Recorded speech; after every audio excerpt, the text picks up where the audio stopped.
rumble time by 2 o'clock, Nancy. I know, Zoe. And confirm the nanny's arrival time before you leave. I know, Zoe. Will that be all? No, one more thing. What am I doing here? You're here to view a presentation from Will and his team for next week's Old Dusseldorf beer meeting. Oh, thank you, Nancy. Bye-bye, Harry. Mwah. Mommy loves you. Zoe, we've prepared 16 different campaigns for Old Dusseldorf. Each one featuring a high-concept, 60-second visual with a direct emotional tie into the Summer Olympics. Consider my appetite whetted. Please begin.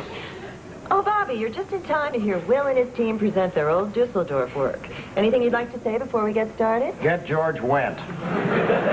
Bobby, we go through this every year. Every year the client says they want to do a commercial with George Wendt because he played Norm on Cheers. Every year Mr. Wendt says he is not interested in doing commercials that evoke that beer-guzzling character from his past. Get George Wendt. Bobby, it is simply not possible. Now, I'm sure that Will and his team have done some excellent work, and that's what we should present to the client.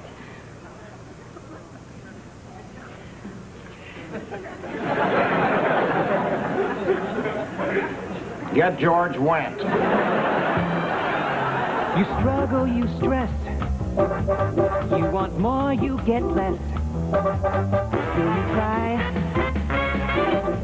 Yes, you try. You had hopes, you had dreams. Now it's pitches and schemes. Oh my, oh my.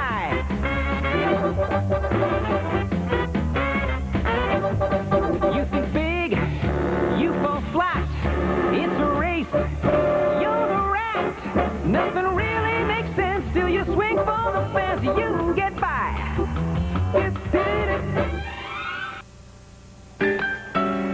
Okay, we can make the guy on the lawnmower George Wendt, right? Right. And we can make the sportscaster at the gymnastics pavilion George Wendt, right? Right. How do we make the 2 girls in the thong bikinis in the hot tub George Wendt? Split screen? Right. Hey, Jack, how are you? Not good. Nancy got hit by a bus. Oh, my God. Our Nancy? Zoe's secretary? Yeah. My God, is she okay? Well, as good as she can be after jaywalking in front of an M14 Aqueduct Racetrack Express. She'll be in the hospital a few days. Okay, did you see it happen?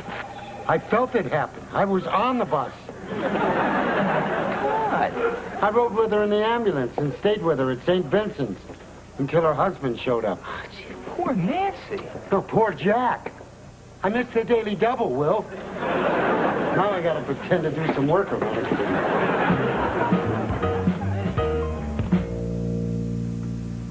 Oh. Hi. I need to speak to Zoe. Did you find out where George Wendt is staying, Barney? Barry.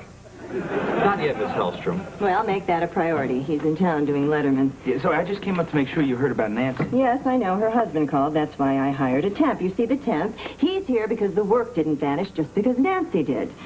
Uh-huh. Well, I guess she's going to be in the hospital for a few days, for observation. Oh, how luxuriant for her. And how odd that you are here instead of in your cubicle solving the George Wendt problem. Zoe, don't you even want to know where she is? Well, I assume that since she was hit by a bus, she is at one of the many hospitals with which our city is so blessed. It's St. Vincent's. Oh, thank you. I'll messenger some work to her later. Bye-bye. Hey, Zoe, if you were hit by a bus, I'm sure we'd all go to the hospital to see you. Right after we got the bus driver off our shoulders.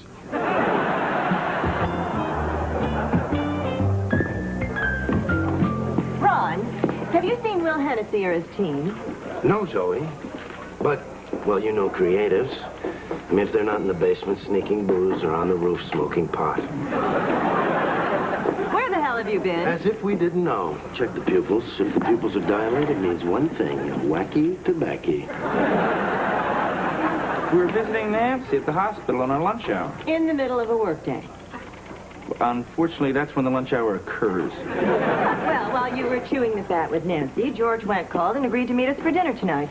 Bobby and I will hear your revised campaigns at the end of the day. We will present to George at 7. So Nancy was hit by a bus today. It's a miracle she wasn't killed. And it will be a miracle if the 4 of you aren't fired tomorrow. Now get to work. And for God's sakes, go home and change your clothes before dinner.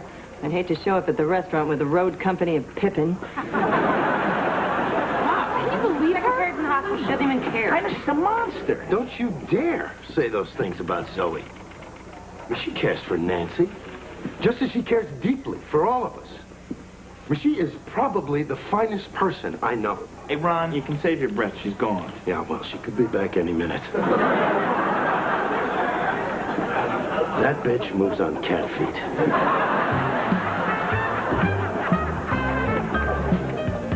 Jack, I need some advice. The pattern seems to be forming here. I don't handle Zoe anymore. You know, she is a tyrant. She's irrational. Do you get a paycheck? Yeah, Comes every Friday, right? yeah. That's how you handle it. Jack, you know, I'm beginning to think maybe there are some people that are just rotten. You know, maybe Zoe is one of them. Sit down, kid. Let me educate you. 3 years ago, Zoe and this guy fall madly in love. Everything is fine. It's beautiful. It's romantic. Until she tells him she's pregnant. That night, he leaves. Really? I guess I always assumed Zoe killed and devoured Harry's father. Come on. She's a real person, just like you and me. Hey, she's a mother. She's alone. She's under a lot of pressure. She goes nuts once in a while. Maybe you ought to cut her some slack, huh? Yeah, maybe I should. All right, thanks for your advice, Jack. Anytime, kid. Hey, how do you know so much about Zoe anyway? Nancy was babbling in the ambulance. I heard a lot of good stuff. Like what? Like Bobby's salary. What is it? You don't want to know. Yeah, I do. No, you don't. Come on, what is it? No. Come on.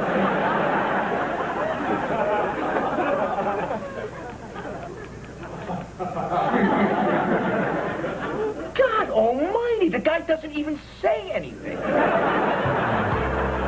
right, then. Time to go up and present this stuff to the Wicked Witch. Come on, it's 5 o'clock. Let's move it. Or we could just give it to her winged monkey and he could fly it up.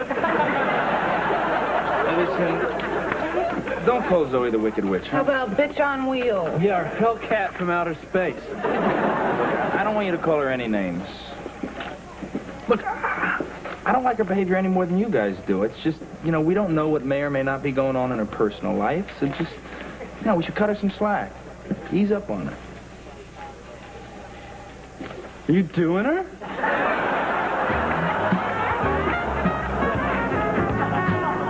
Zoe ready for us?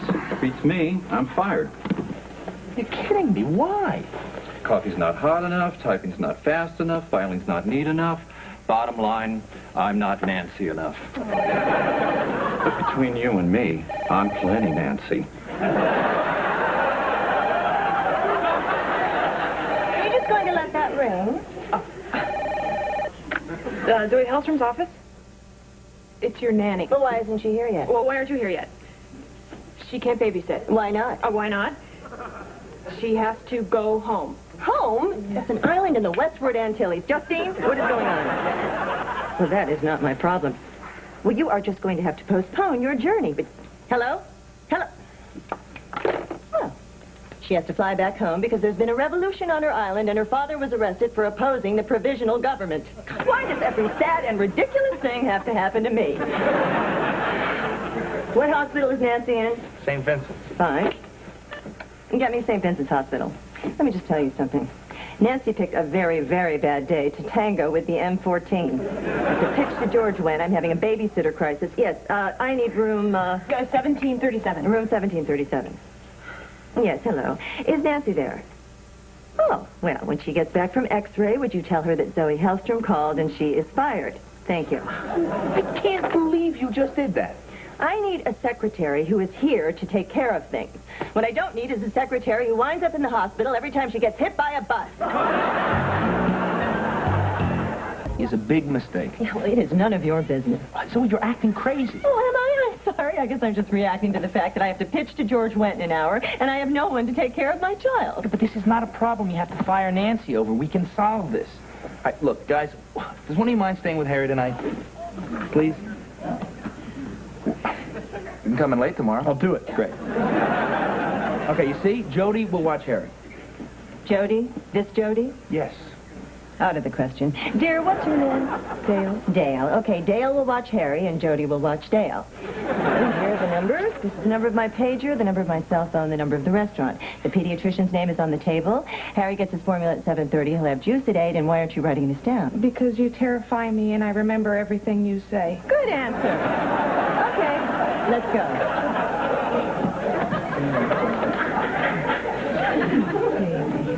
Well, this is great, isn't it? They get to go meet the famous celebrity, and we're stuck here with Rosemary's Baby. Please don't call him that. Come on, he's so precious. Look at him. Pretty baby, aren't you a cutie? Say hello to Daddy. Don't do that. Okay, so just keep your mouth shut and let me handle this for the most part. And keep those storyboards covered till I give you the signal to present them. What's the signal? The words, present the storyboard. Oh, I thought there was going to be like a secret kind of a... Okay, sure, whatever. All I wanted to do was stop at the bar for one lousy sidecar. You had 6. What's the big deal? It's just a munchkin. Bobby, I see you brought Priscilla. What a delightful surprise. He didn't want to bring me. He thought I was going to embarrass him. Who are you? I'm Will. Hi. Help. Sit. Okay, everyone, let's bear in mind we must sign Mr. Wendt. Now, remember, he is not just Norm. He is a talented comic actor who is understandably leery of being typecast. Understood? Yes. Yes, sir. Norm! Hello, Mr. Wendt. It's so nice to meet you. I'm Zoe Hellstrom, Executive Creative Director of Blanton, Booker, and Hayden. Hi. This is Will Hennessy, our Art Director on the project. Liz Gibson. Hi.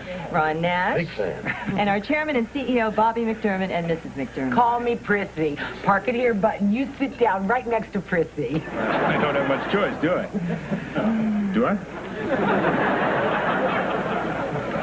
Well, first of all, Mr. Wendt, we'd all like to thank you for taking time out of your busy schedule to sit and discuss the possibilities. You know, I've seen every Cheers episode twice. I know every Norm entrance by heart. Zip it. Well, looks like I'm not allowed to speak today. Dignity. Not since I married you, baby. Betty Ford.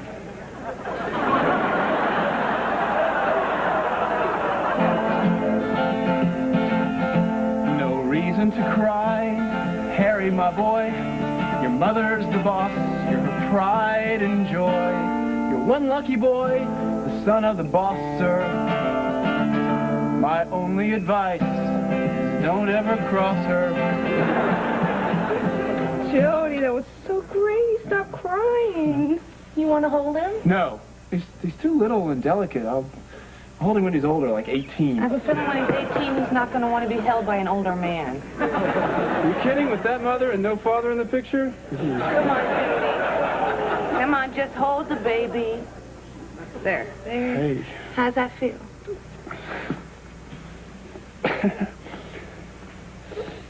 Hey. That's weird. Doesn't look weird. It looks really natural. Maybe I was wrong about you. Maybe you're not just an immature little boy. Thanks, I guess.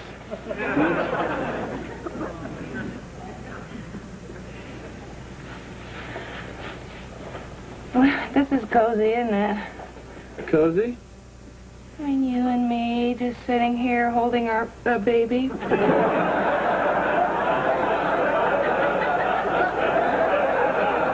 Just feels kind of cozy.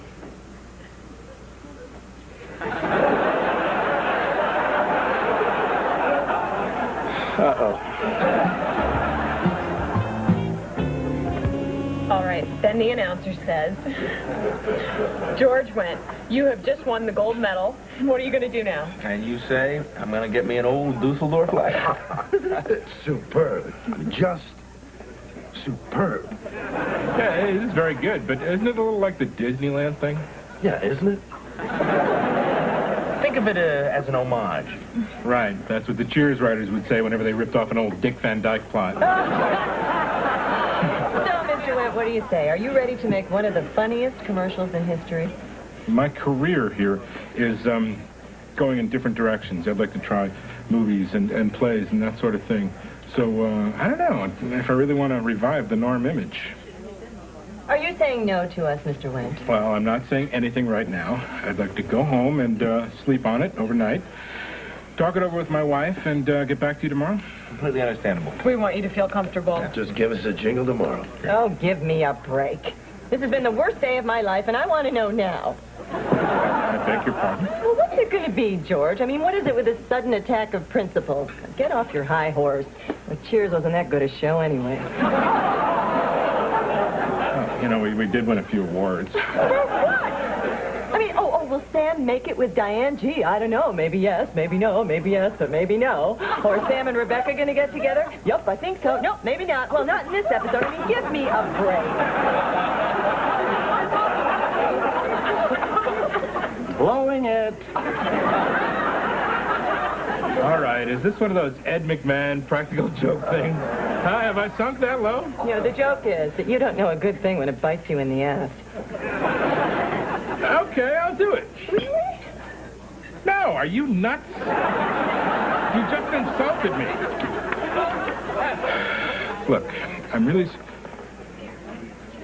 Can I help you? You already have, with the gift of laughter.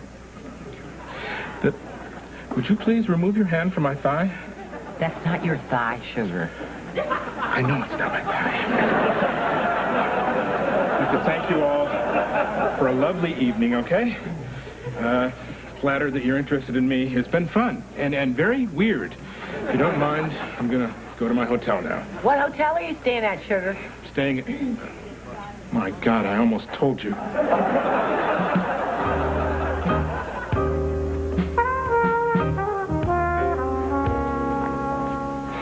Well, we almost caught up with George on the street, but then he tipped over some garbage cans to block us. Bobby got pretty banged up. Well, you have until tomorrow morning to come up with Plan B, or it'll be your head on a platter. Pull an all-nighter if you have to. I don't care. All right. You know, that's it. Forget it.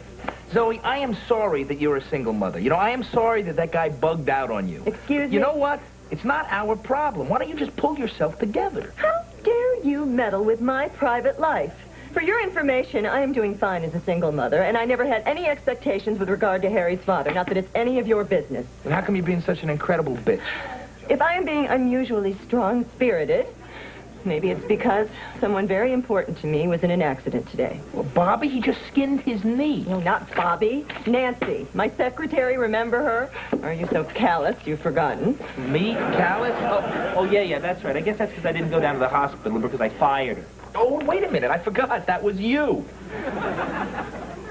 I couldn't face her, Will. Why the hell not? Do you know why she was hit by that bus? Because she went down to the lobby bakery and got me the wrong kind of blueberry muffin, so I sent her to the bakery on 58th Street to get the kind I like with the sugary tops. But they've got those in the lobby? Not with the sugary tops. Oh, and here I am thinking Nancy got run down for no good reason at all. I know. I'm awful.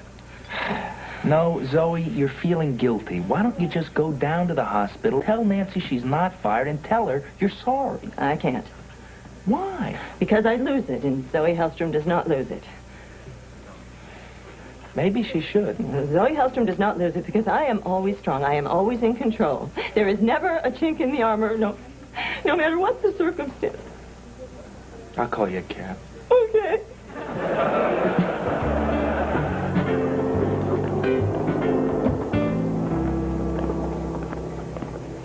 Excuse me.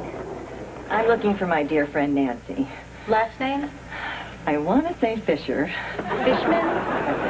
She's in 1737.